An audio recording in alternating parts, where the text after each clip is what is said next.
During the past decade, violence in the Northern Triangle region that includes El Salvador, Guatemala, and Honduras has led to a dramatic increase in refugees. Women fleeing this region and parts of Mexico are part of an underreported and poorly understood refugee situation. A recent Wilson Center event explored this looming refugee crisis with the help of a new report from the UN High Commissioner for Refugees. That's the focus of this edition of Rewind. You know, the U.S. immigration system prides itself on being built on three pillars. The first is family unification, the second is meeting labor market needs, and the third is humanitarian protection.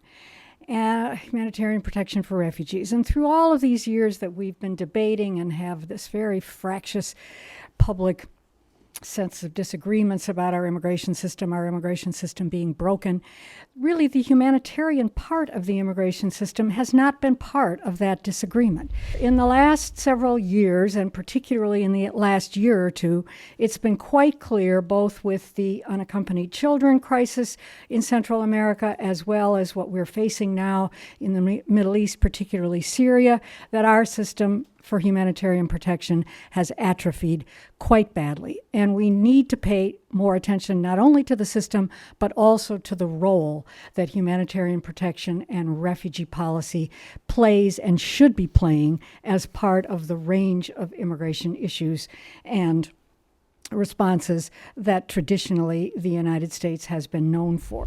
There is a lot of attention today on the global refugee crisis, with over 60 million people who were forced to flee their homes.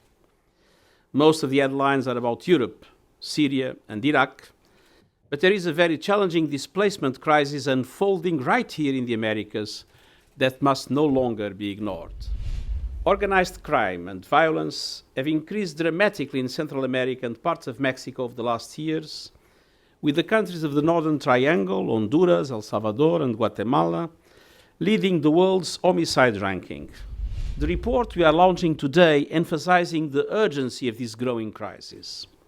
Building on the research we did last year, this report looks at women, at what forces them to flee and what risks they face on the way. Sometimes people link that violence solely to the issue of international drug trafficking, and obviously that's a component of this, there's no question. But if you dig a little bit deeper, you realize that the drivers of violence are very complex indeed and can't be explained as simply a matter of cocaine trafficking from Colombia to the United States. In the U.S., since 2008, we've had 125,000 people apply for asylum, and it was just 40,000 last year alone, so this trend is of concern. And then when you add Mexico to the mix, as you rightly did earlier, you know, Mexicans are now the largest nationality claiming asylum in the United States, surpassing the Chinese for the first time in years. Most of these women actually suffered the indignity of multiple harms over time. So they described stories ranging from extortion and threats to physical abuse to rape and murder. They saw their children being recruited by gangs and family members who were murdered and disappeared. More than 60% of the women described direct threats by gangs as a primary reason for their flight. What was really concerning is that of the 160 women, so we're talking about a small pool, but even within this, you know, 10% of them actually pointed to the authorities of their host of their home governments as the direct actor who had harmed them.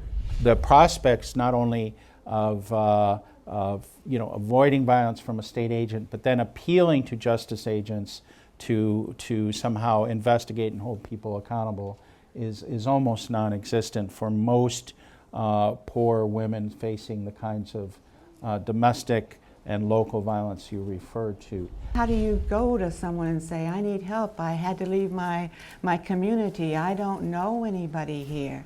Most of this internal displacement is hidden. I think probably most of it is going to stay with a family member in another part of the country, hoping you'll be safe there, and then it isn't safe there, so you move someplace else, and you move someplace else, and the threats continue, and the violence continues, and therefore you begin to think about moving further afield.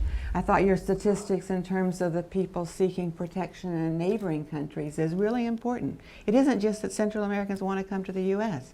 They need protection, and the systems of national protection for internally displaced persons are virtually non-existent. We know, or we think we know, that those who are displaced internally tend to be disproportionately the poorest and most vulnerable members of the community. If you've got money, you pay for security guards. You live in a gated community. You use legal migration routes to get out of the country.